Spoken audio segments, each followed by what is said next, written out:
नमस्कार शेतकरी मित्रांनो, माझ्या यूट्यूब चॅनलमध्ये तुम्हा सर्वांचं पुन्हा एकदा स्वागत. तर आज आपण मित्रांनो नवीन योजना ही घेऊन आलेलो आहेत. तर मित्रांनो, नानाजी देशमुख कृषी संजीवनी अंतर्गत अर्थात पोखर योजनेच्या संदर्भात आपण एक महत्त्वाची अपडेट तुमच्यासाठी घेऊन आलो आहोत.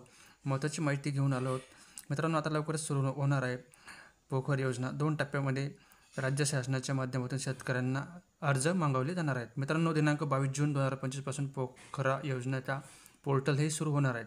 त्या माध्यमातून शेतकऱ्यांपासून अर्ज कसं करायचं, जसे मित्रांनो राज्यातील भरपूर जिल्हे, भरपूर गाव हे पोखरा योजनेचे या दुसऱ्या टप्प्यामध्ये समाविष्ट करण्यात आलेले आहेत. आता मित्रांनो, जे गाव पोखरा योजनेसाठी पात्र असतील त्या प्रत्येक गावामध्ये पोखरा योजनेचा टप्पा 2 साठी हालचाली सुरू झालेल्या आहेत. तसेच राज्य शासनाच्या माध्यमातून आजचे नवनवीन GR काढण्यात आले आहेत. पोखरा योजनेच्या अंमलबजावणीसाठी नवनवीन समिती गठीत करण्यात संदर्भात आजचा GR राज्य शासनाच्या माध्यमातून काढण्यात आलेला आहे. आता मित्रांनो, दुसऱ्या टप्प्यामध्ये तुमचं सुद्धा गाव पात्र असेल, मात्र तुमच्या गावात सुद्धा पोखरा योजनेचा राबवले जाणार असेल तर तुम्हाला सुद्धा या योजनेचा लाभ नक्की भेटणार आहे.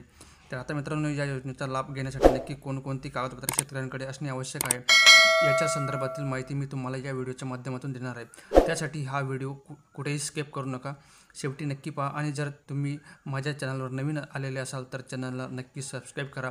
तसेच समोर येणाऱ्या बेल आयकॉनला क्लिक करायला विसरू नका, म्हणजे आमच्या अशाच नवनवीन व्हिडिओ नोटिफिकेशन तुमच्यापर्यंत सर्वात अगोदर पोहोचत राहतील.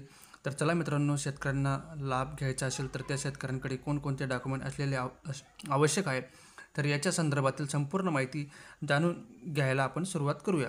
तर मित्रांनो, राज्यातील शेतकऱ्यांना विविध घटकांसाठी अनुदान दिले जाणार आहे, जसे की फळबाग लागवड, शेततळे, शेडनेट, पॉलीहाऊस, ट्रॅक्टर खरेदी अनुदान असेल किंवा ट्रॅक्टर चलित यंत्रासाठी अनुदान असेल. तसेच नवनवीन विहिरींसाठी अनुदान असेल, जुन्या विहिरींसाठी पुनर्भरणासाठी अनुदान असेल. अशा बरेच घटकांवर शेतकऱ्यांना या योजनेअंतर्गत अनुदान दिले जाणार आहे. आता मित्रांनो, या प्रत्येक घटकासाठी वेगवेगळे डॉक्युमेंट शेतकऱ्यांकडे उपलब्ध असणे आवश्यक आहे. मात्र या योजनेचा अर्ज करण्यासाठी सर्वात पहिल्यांदा जे डॉक्युमेंट शेतकऱ्यांकडे उपलब्ध असणे गरजेचे आहे त्याच कागदपत्रांना मी तुम्हाला या ठिकाणी सांगणार आहे. मित्रांनो, पोखर योजनेसाठी सर्वात पहिल्यांदा आपल्याला पोर्टलवर रजिस्ट्रेशन करावे लागणार आहे. जसे की MaDBTसाठी आपल्याला रजिस्ट्रेशन करावे लागतं आणि विविध घटकांचे अर्ज MaDBT रजिस्ट्रेशन केल्यानंतर आपल्याला करता येतात. अगदी सेम तशाच पद्धतीने आपल्याला पोखर योजनेच्या पोर्टलवर सुद्धा शेतकऱ्यांना रजिस्ट्रेशन करावं लागतं. शेतकऱ्यांचं सर्वात पहिल्यांदा अकाउंट तयार करावं लागतं आणि त्यासाठी जे कागदपत्र तुमच्याकडे उपलब्ध असणे गरजेचे आहे त्याच कागदपत्रांची माहिती मी या ठिकाणी देतो आहे. मित्रांनो, सर्वात पहिल्यांदा रजिस्ट्रेशन करण्यासाठी आपल्याला आपला आधार कार्ड, आपला आधार नंबर आवश्यक असणार आहे. तर मित्रांनो, लक्षात ठेवा, तुमचा आधार कार्डसोबत तुमचा मोबाईल नंबर रजिस्ट्रेशन असणे आवश्यक आहे. तुमचा मोबाईल नंबर जर आधार कार्डसोबत रजिस्ट्रेशन नसेल तर तुम्हाला CSC सेंटरवरती जावं लागेल आणि बायोमॅट्रिकच्या माध्यमातून तुम्हाला पोखरा योजनेसाठी अर्ज करावा लागेल. त्यासाठी आता तुमच्या आधार कार्डसोबत मोबाईल नंबर रजिस्टर करून घ्या. बायोमॅट्रिकसाठी सुद्धा तुमचा आधार अपडेट असणे आवश्यक आहे. तर तुमचा आधार अपडेट करून घ्या. आधार अपडेट करताना तुमचा मोबाईल नंबर सोबत रजिस्टर करून घ्या. तसेच मित्रांनो, दुसरा डॉक्युमेंट आहे ते म्हणजे 7/12. तुमचे 7/12सुद्धा पोखरा योजनेचा लाभ घेण्यासाठी आवश्यक आहे.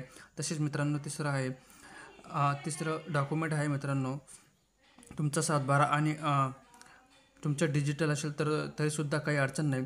तुमचा 7/12 डिजिटल किंवा साध्या पद्धतीने असेल तो बी चालेल, किंवा तलाठ्याच्या सही शिक्का सोबत असेल तरीसुद्धा पोखरा योजनेसाठी रजिस्ट्रेशन करायला तुम्हाला काही अडचण येणार नाही. तसेच मित्रांनो, क्षेत्र असेल तर तुमची सामायिक जमीन असेल किंवा तुमची जमीन ही सामायिक खातं असेल तर तुम्हाला विहिरीची जमीन तुमची सामायिक असेल तर त्यासाठी तुम्हाला सामायिक खातेदाराचे संमतीपत्र घ्यावे लागेल. 100 रुपयाच्या स्टॅम्पवर पेपरवरती ते संमतीपत्र तुम्हाला तयार करावं लागेल. आणि ज्या NOC म्हणजे आपण जे प्रत्येक शेतकऱ्याला द्यावा लागत नाही, किंवा शेतकऱ्यांसाठी ज्यांचे सामायिक क्षेत्र आहे अशा शेतकऱ्यांसाठी डॉक्युमेंट आवश्यक आहे.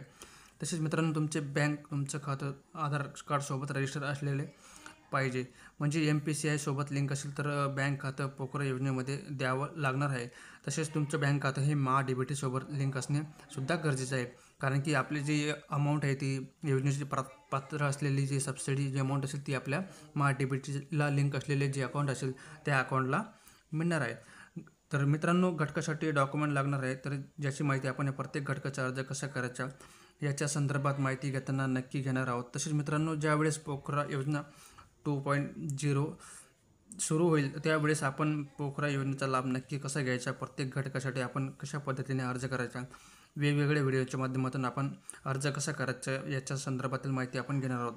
त्यासाठी आपल्या चॅनलला जर तुम्ही नवीन असाल तर चॅनलला सबस्क्राईब करा आणि बेल आयकॉन जरूर दाबून ठेवा, कारण की ही योजना म्हणजे 22 जुलैपासून ही सुरू होणार आहे. तर प्रत्येक घटकासाठी आपण कोणत्या पद्धतीने अर्ज करायचा, कशा पद्धतीने करायचा, तर आपण प्रत्येक व्हिडिओमध्ये आपण बघणार आहोत. प्रत्येक घटकासाठी वेगवेगळा व्हिडिओ असेल, प्रत्येक योजनेसाठी वेगवेगळा व्हिडिओ असेल आणि समजा फळबाग, शेततळे, विहीर, त्यानंतर ट्रॅक्टर योजना, नंतर ट्रॅक्टर अवजार योजना, तर प्रत्येक घटकासाठी वेगवेगळा व्हिडिओ असणार आहे.